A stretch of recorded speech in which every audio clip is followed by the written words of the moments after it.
di sini nasihat yang sangat luar biasa. Mereka akan berontak terhadap orang tua. Waduh, ini nih anak-anak kita di sini nih. Halo anak-anak ini. Inilah keadaan manusia pada akhir zaman. Tolong kita punya prinsip Bapak Ibu Saudara, jangan pura-pura tidak tahu ini. Ini nubuat yang disampaikan oleh Rasul Paulus. Ketika nubuat ini, jadi begini. Tolong ya, jangan salah mengerti tentang nubuat. Orang sering berkata begini, karena Tuhan sudah tetapkan begini, maka kalau terjadi begitu, ya tidak mungkin bisa ditolak. Karena apa? Tuhan yang menentukan, menetapkan. Benar tidak demikian? Benar tidak? Hah? Benar demikian? Manusia jatuh dalam dosa, Tuhan yang menetapkan. Benar nggak? Coba dulu. Saya mau kasih tahu, kalau Tuhan yang sudah menetapkan manusia sudah dalam dosa, maka ketika manusia sudah dalam dosa, siapa yang salah? Kesimpulannya adalah Tuhan yang telah menetapkan jatuh dalam dosa. Kalau Tuhan menetapkan, kalau nanti tidak terjadi, berarti Tuhan yang gagal dong.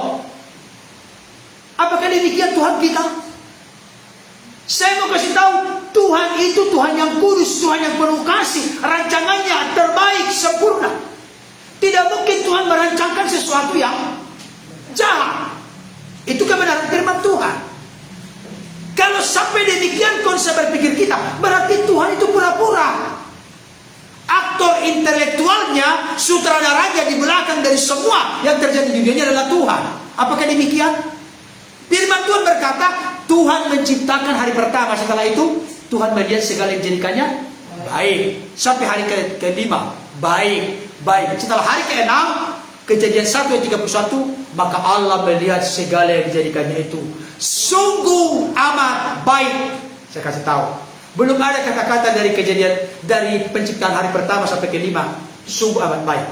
Masih baik. Tapi ketika sudah genap kesempurnaan ciptaan Tuhan, hari ke-6 bagian terakhir diciptakan manusia, maka muncullah kata sungguh amat baik. Kenapa? Karena semua ciptaan hari pertama sampai hari ke-6 awal, kan hewan kan hari ke-6 juga kan? Awal. Baru nanti terakhir sekali hari ke-6 manusia.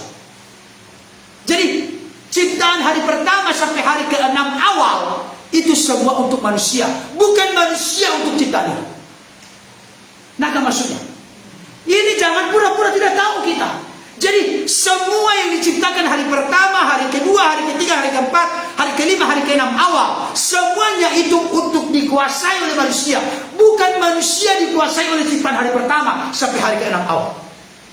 Ini penting untuk kita. Makanya Tuhan berfirman, berkuasalah atas ikan-ikan di laut, burung-burung di udara dan seterusnya. Berkuasalah, bukan dikuasai. Jadi segala yang ada di dunia ini bukan mau menguasai kita, tapi kita yang harus diberikan, kita yang diberikan Tuhan otoritas untuk menguasai, mengatur, memelihara semuanya itu demi kebaikan manusia. Ini jangan terbalik-terbalik kita ini. Tapi coba kita jujur. Dikatakan di sini mereka akan menjadi hamba uang. Coba bayangkan, ini perlu saya sampaikan dengan tegas. Ada banyak orang oleh karena memburu uang, oleh karena mencari uang, oleh karena cinta akan uang, maka melupakan waktunya, menutup waktunya untuk beribadah kepada Tuhan. Ini keliru.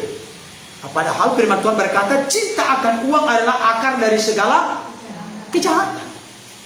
Saya kasih tahu, bukan uangnya. Tolong, kalau orang main judi katanya uang panas. Saya memegang uang gak pernah panas, kecuali kalau dibakar mungkin baru arangnya panas. Jangan disalahkan uangnya. Uangnya panas Pak katanya.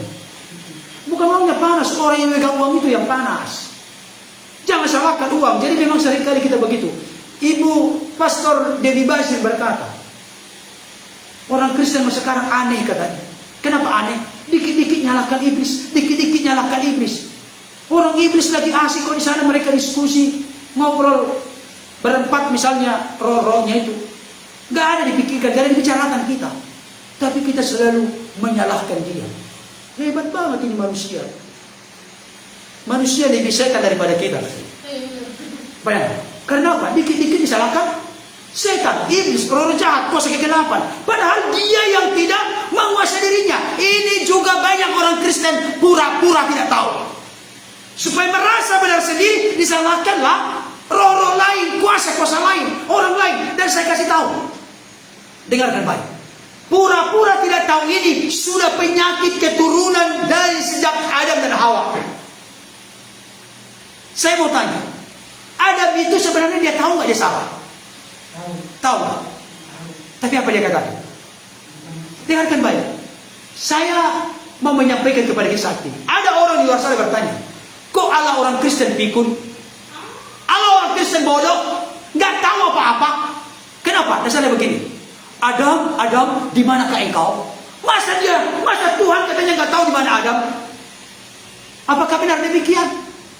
Bukan. Itu pertanyaan yang memantik, memicu supaya Adam mengaku di mana posisimu sekarang. Apakah engkau masih berjalan bersama saya atau sudah beroposisi, berlawanan dengan saya? Itu maksud pertanyaan itu.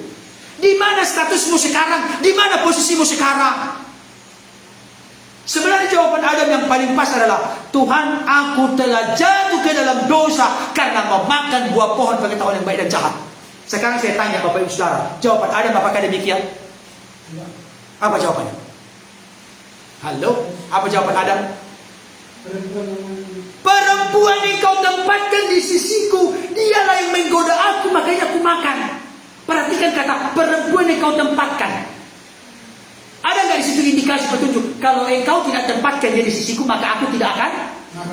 Kira-kira bagaimana? Menyalahkan siapa dia di sini? Menyalahkan Tuhan, sekaligus juga melempar tanggung jawab kesalahan, mencari kambing hitam kepada Hawa. Saya kasih tahu, ini pura-pura tidak tahu. Dia tahu bahwa dia sudah jatuh ke dalam dosa. Saya kasih tahu, dengarkan baik. Orang yang pura-pura tidak tahu, hal itu akan merongrong merusak pertumbuhan kedewasaan rohani kita. Karena kita sudah tahu mana yang benar, apa yang harus kita lakukan. Tapi kita berkelit membenarkan diri, mencoba untuk membangun argumentasi pembelaan diri. Akhirnya kita jadi tidak melakukan apa yang telah kita tahu. Nggak maksudnya? Oleh karena itu, anak-anak kita di sini, kalau misalnya menyontek, apakah kamu menyontek? Iya Bapak Guru, aku menyontek. Maafkan aku, lain kali tidak aku ulangi lagi. Itu lebih bagus. Gara-gara si dia sih, gara-gara dia begini. Jangan. Karena nanti kita jadi berlaku munafik. Kan tahu kan kita nyontek atau tidak? Tahu nggak? Saya bangga di rumah ini. Kenapa bangga di rumah ini? Karena nggak pernah kehilangan duit. Ditaruh dimanapun. Bagaimana? Di rumah masing-masing. Kalau sampai kita anggota keluarga, masing-masing kita di rumah, tapi tiap hari kehilangan duit, bayangkan. Bahaya. Pasti ada yang mengambil. Nanti disalahkan lagi. Paling nanti tuyul yang ambil. Sekarang katanya tadi malam saya ketemu dengan Lai Simanula. Hati-hati sekarang. Sekarang ini di Blok H. Ini di forum RW sekarang. Di forum RW dibahas. Sekarang ini lagi ada babi ngepet. Dan sekarang lagi dipantau, lagi diperhatikan. Mengambil milik orang lain tetapi dengan cara menyerupai hewan. Di Blok H katanya. HIJKLMNOPQR. QR. Udah dekat. ST. Udah dekat. Bayangkan. Saya mau kasih tahu. Tolong kita perhatikan ini mengenai kura-kura dalam perahu, pura-pura tidak tahu. Saya kasih tahu, ini salah satu akar persoalan, akar masalah yang membuat kita tidak menikmati damai sejahtera yang bersumber dari tata surga. Jadi damai sejahtera yang Tuhan Tuhan. Karena apa? Karena banyak kali kita dalam hidup ini sudah tahu. Contohnya, saat tadi pagi sudah tahu kan? Tapi pura-pura tidak tahu. Iya kan? Ibadah malam sudah tahu kan? Pura-pura tidak tahu karena lebih asik nonton Netflix ya, nonton yang lain. Jadi kita ini sebenarnya, saya kasih tahu kenapa banyak. Coba kemarin saya bangga sekali ya, hati saya berbunga-bunga karena bunga juara satu. Pertahankan ya bro ya. Iya. Jadi lebih bagus begitu, diam-diam tetapi nggak banyak cerita. Lebih bagus, tapi serius, sungguh-sungguh dibuktikan dari buah. Jadi dia itu mirip seperti kura-kura. Bukan, mirip seperti penyu. Diam-diam ribuan telurnya.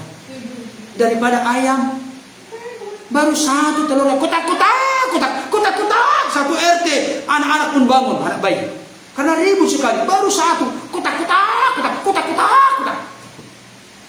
Lebih bagus diam-diam, tapi sudah ribuan telur. Saudara, ini kasih Tuhan. Coba kita renungkan dan pikirkan. Pura-pura tidak tahu. Nanti di dalam bacaan kita tadi, Yesus kembali bertanya kepadanya. Perhatikan. Coba kembali kita Lukas tadi. Ayat yang ke-36.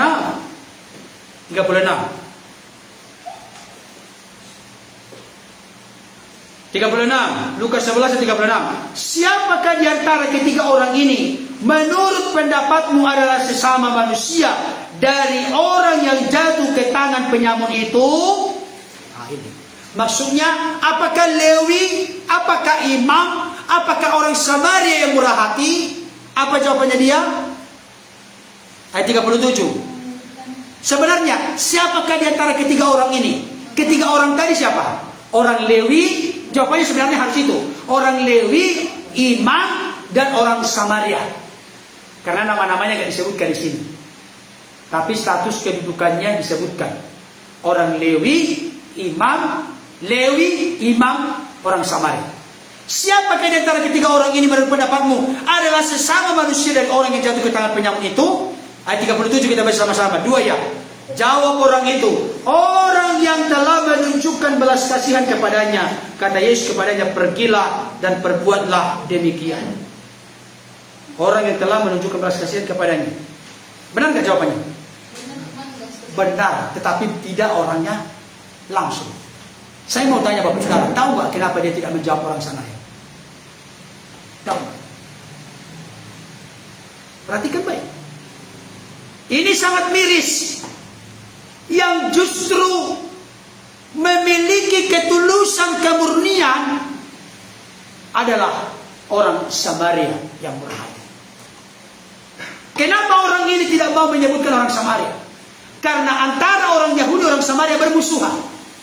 Orang Yahudi selalu menganggap orang Samaria ini kelas masyarakat kelas 2. Kenapa? Karena orang Samaria menurut orang Yahudi tidak lagi asli murni keturunan Israel, tapi sudah kawin campur orang Samaria ini.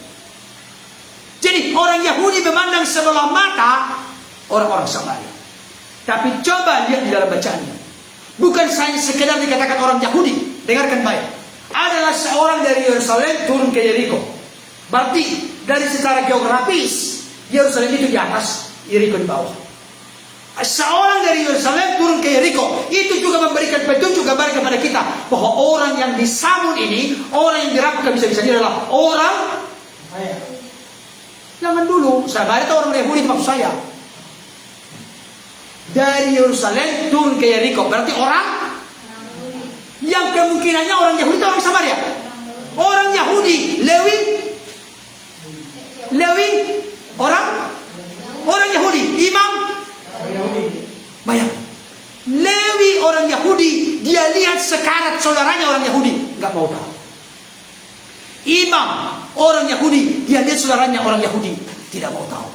Lewi dan imam itu adalah pelayan-pelayan di bait Allah. Imam pimpinannya, Lewi yang membantu mensupport penyelenggaraan kebaktian ibadah di rumah Allah. Ini pelayan-pelayan Tuhan, hamba-hamba Tuhan. Kalau konteks sekarang, pendeta, evangelis, pekerja-pekerja di ladang Tuhan. Tapi ketika mereka melihat saudaranya, mereka pura-pura tidak tahu. Sebenarnya mereka tahu. Pura-pura tidak tahu ini membuat orang tidak action, tidak bertindak, tidak berbuat apa seharusnya yang mereka harus berbuat. Pura-pura tidak tahu. Tahu mereka, saudara mereka orang Yahudi yang dirampok habis-habisan dan ditinggal dalam keadaan sekarang. Tahu mereka. Tapi sama sekali tidak tergerak, tidak tersentuh hati mereka untuk mempedulikan. Bahasa lain, kalau kamu mau mati, silakan mati saja. Tapi justru yang notabene adalah musuh yang tidak disukai oleh orang Yahudi, yaitu seorang Samaria. Justru itu yang memberikan kepedulian. Dia yang memiliki hati yang tulus, hati yang sungguh-sungguh, hati yang ikhlas, memberikan kepedulian kepada orang Yahudi. Saya kasih tahu, ini merupakan gambaran bagi kita. Jangan-jangan orang-orang di luar sana justru lebih memperhatikan orang-orang Kristen daripada sesama orang Kristen. Kalau kita buat konteks pergumulan kita, jangan sampai orang luar lebih memperhatikan pelayanan kita daripada kita sendiri. Itu juga orang luar lebih memperhatikan aturan kita, yang lebih berdoa sungguh-sungguh, yang lebih berbuat sungguh-sungguh dari kita. Dan orang lain itu adalah tambahan, bukan justru yang utama dari Tuhan. Tapi kita yang justru memperhatikan. Jangan kita pura-pura tidak tahu, pura-pura tidak mengerti. Mari kita doakan sungguh-sungguh. Mari kita berbuat sesuai dengan apa yang Tuhan telah anugerahkan dan percayakan dalam hidup kita. Saudaraku, ini sangat miris. Yang kedua, saya melihat orang Samaria yang murah hati ini, dia tidak coba melihat dompetnya, kantongnya adakah dompet, baru dilihat KTP-nya. Konteks sekarang KTP-nya, namanya siapa, agamanya apa. Saudaraku yang kasih Tuhan, ternyata orang-orang di luar sana sudah banyak yang tidak lagi menuliskan kolom agama di KTP. Kalau menurut saya sih gimana ya, pro kontra sih. Tapi seringkali kalau melamar pekerjaan harus ada KTP, dan di dalam KTP itu ada kolom agama. Ini seringkali ada ketidakadilan di sana oleh karena kolom agama itu. Bahkan ada saudara kita, keluarga kita, dia ditawarkan jadi manajer satu BUMN swasta yang sangat populer, terkenal, penyumbang salah satu terbesar pajak di Indonesia ini. Dia akan diangkat menjadi taraf manajer, tetapi syaratnya mau nggak masuk. Dan saya kasih tahu sudah merupakan rahasia umum, supaya bisa naik pangkat, naik jabatan, bisa menggadaikan iman. Tapi saya yakin dan percaya, dan saya bangga dengan saudara ini. Kalau memang ini yang paling tinggi jabatan saya di pekerjaan ini, tidak apa-apa, aku sudah bersyukur kepada Tuhan. Gajinya diangkat lebih tinggi lagi. Karena apa? Karena tidak mau. Kenapa? Ada ayat, Bapak Saudara tahu apa ayatnya? Barang siapa yang malu mengakui aku di hadapan manusia, maka anak manusia, siapa anak manusia di situ? Yesus akan malu mengakui dia di hadapan Bapa di sorga. Tapi barang siapa yang tidak malu, yang berani mengakuinya di hadapan manusia, maka anak manusia, Yesus juga berani mengakuinya di hadapan Bapa. Kita pilih yang mana? Apakah kita punya rumus? Tuhan, gak apa-apalah demi jabatan, nanti malam aku mengaku dosa. Ada yang begitu modelnya kan? Jadi kura-kura dalam perahu, pura-pura tidak tahu, gelap dengan terang tidak bisa bersatu. Nah, ini sekaligus peringatan Tuhan kita yang sudah makin pemuda ini, sudah remaja sekarang. Jangan nanti pura-pura tidak tahu. Contoh nanti tiba-tiba nanti Keisha datang kepada saya, Papi, saya sudah punya kenalan, agamanya agama lain. Ini kan penginjilan, Papi, misi gitu. Saya pasti jawab, kura-kura dalam perahu, pura-pura tidak tahu, gelap dan terang tidak bisa bersatu. Jangan pura-pura tidak tahu. Itu dia. Saya kasih tahu, jebakan-jebakan men banyak dialami oleh orang Kristen oleh karena pura-pura tidak tahu. Saya kasih tahu, ini masalah. Coba kalau ada, kita renungkan setelah saya sampaikan firman ini. Kalau selama ini kita masih kura-kura dalam perahu, pura-pura tidak tahu, kita sudah tahu, mari kita lakukan. Perhatikan, alami dan nikmati kebahagiaan yang tulus mengalir dari tata sorga, sukacita damai sejahtera sorga yang bergulung-gulung, yang berlimpah berlimpah tidak berhenti, seperti gelombang tidak pernah berhenti, seperti air yang terus mengalir, akan kita alami nikmati dalam hidup kita karena kita sudah belajar jujur kepada diri kita sendiri. Tidak berlaku munafik atau tidak pakai topeng sandiwara kepalsuan. Ketulusan kemurnian ini menjadi tantangan bagi kita semua. Coba di dalam cerita ini ada nggak kelanjutannya? Yesus berkata kepadanya, pergilah dan perbuatlah demikian. Ada nggak di sini kelanjutannya? Diperbuat nggak demikian? Bapak Ibu Saudara mungkin bertanya kepada saya, Pak Pendeta, kok ceritanya nggak nyambung? Kok nggak lanjut, nggak ada endingnya? Saya mau kasih tahu kenapa dibuat demikian. Tahu nggak maksud tujuannya? Supaya kita merenungkan kisah ini karena kita yang sedang digambarkan di sana. Tahu nggak kenapa nggak dituliskan orang Samaria ini siapa namanya? Supaya kita menuliskan nama kita masing-masing juga di sana. Aku orang Samaria masa kini. Itu maksudnya. Tahu nggak gadis yang bersaksi supaya Naaman itu mandi di sungai Yordan? Nama gadis itu tahu nggak siapa? Nama gadis Israel yang diambil sebagai budak. Gadis itu gadis kecil. Melalui kesaksiannya akhirnya Naaman, panglima tentara Aram yang sakit kusta, badannya penuh dengan kusta, akhirnya mengalami kesembuhan karena nasihat dari seorang, kesaksian dari seorang anak gadis kecil yang ditawan. Di situ bersaksi bagi kemuliaan Tuhan, menjadi berkat bagi sesama. Ayo kita sebutkan dulu, kura-kura dalam perahu. Ya. Pura-pura tidak tahu. Akan kami jauhkan.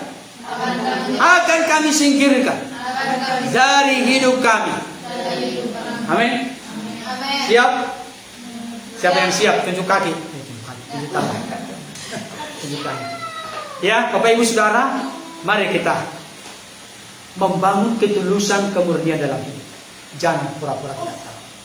Jangan seperti ahli Taurat ini. Buat apa kita tahu banyak ayat-ayat, tapi kita hidup dalam kemunafikan, hidup dalam sandiwara, hidup dalam kepalsuan, hidup dalam topeng-topeng kehidupan. Mari kita tunjukkan jati diri kita sebagaimana seharusnya, supaya nama Tuhan dimuliakan, hidup kita berguna, bermanfaat bagi sesama kita. Tuhan Yesus